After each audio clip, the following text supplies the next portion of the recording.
Théâtre Volard est heureux de vous recevoir ici ce soir, dans ce cadre très ensoleillé et tropical, pour cette nuit des nodules. Je demanderai tout de suite au directeur du Théâtre Volard pour qui est faite cette soirée, au profit de qui est-elle faite, cette soirée de ce soir. Cette soirée est faite à notre propre profit et nous allons nous en foutre plein les poches. Donc un jury professionnel a déjà voté. Nicole, qui est ici, est en train certainement de faire entrer tout ça dans l'ordinateur. Et on va tout de suite... Et pour faire comme pour l'élection de Miss Réunion, on va tout de suite prendre un jury. Voilà, qui s'appelle Karine. Voilà, c'est Karine. Il en manque deux. Un monsieur, peut-être, une dame. Voilà, on n'hésite pas, on avance, c'est bien, c'est formidable. Bernard. Voilà, Bernard, Karine.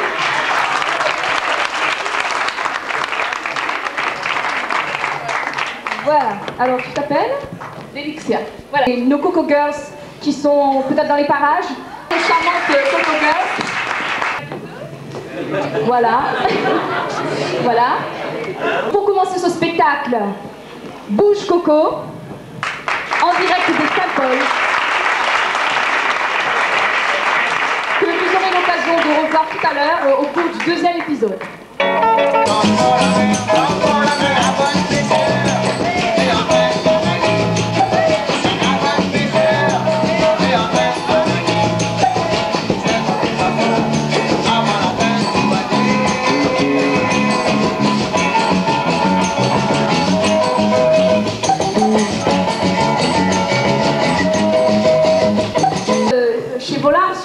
Chaîne, donc on va vous présenter tout de suite notre premier feuilleton, la comète.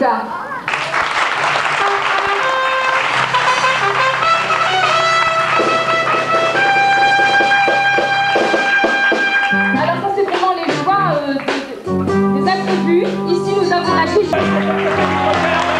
Vous avez pas été invité, on vous a pris là. Qui vous a permis de commencer par là? Est-ce que c'est dans la salle que se située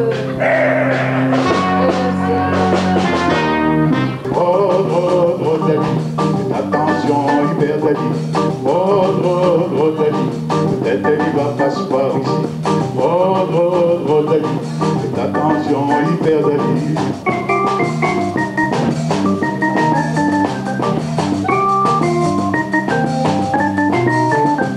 La Rodali à côté Maurice.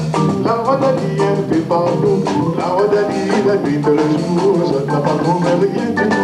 Oh, Dali. Peut-être il va passer par ici. Oh, Dali. Faites attention, hyper Dali.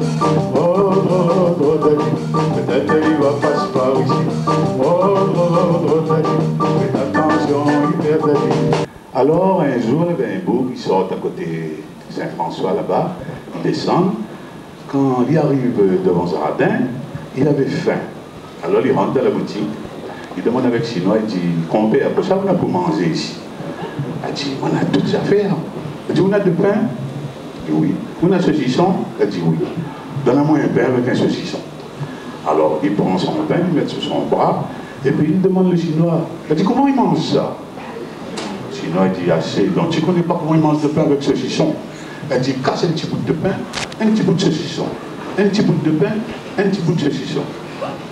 Bon, en ce moment, il prend son saucisson, il met dehors sur son tente.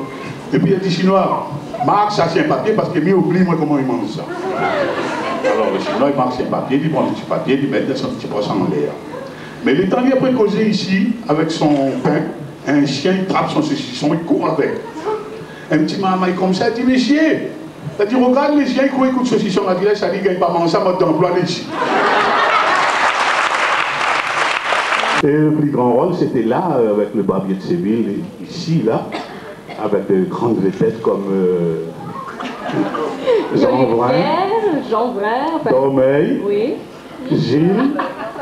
Il était même marié avec Rachel. Alors, mais Rachel ne vient pas dire parce que t'es un vieux docteur pirate.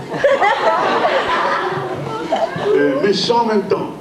Mais par contre, là, le comte Almaviva, lui, il aimait Rachel. Enfin, Rosine, hein, dans la pièce. Hein? Oui, Rosine. Voilà. Et alors après, il avait deux serviteurs. Les deux, c'était moi, la jeunesse, mais 92 ans.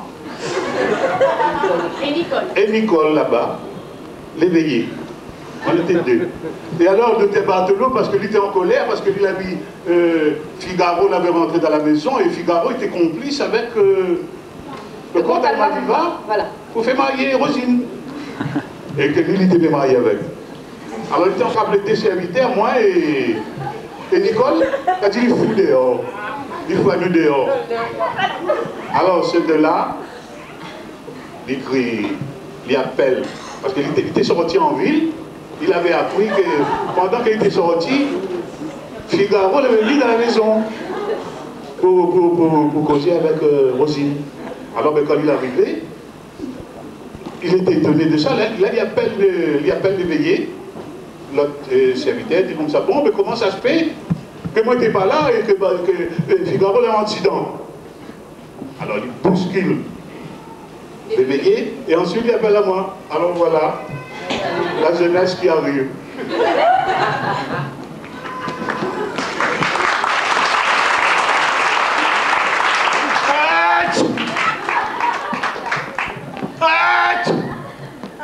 Voilà plus de 50.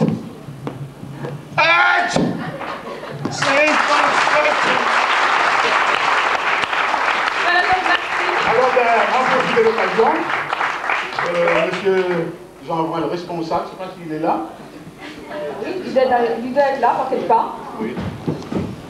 Monsieur le directeur est demandé.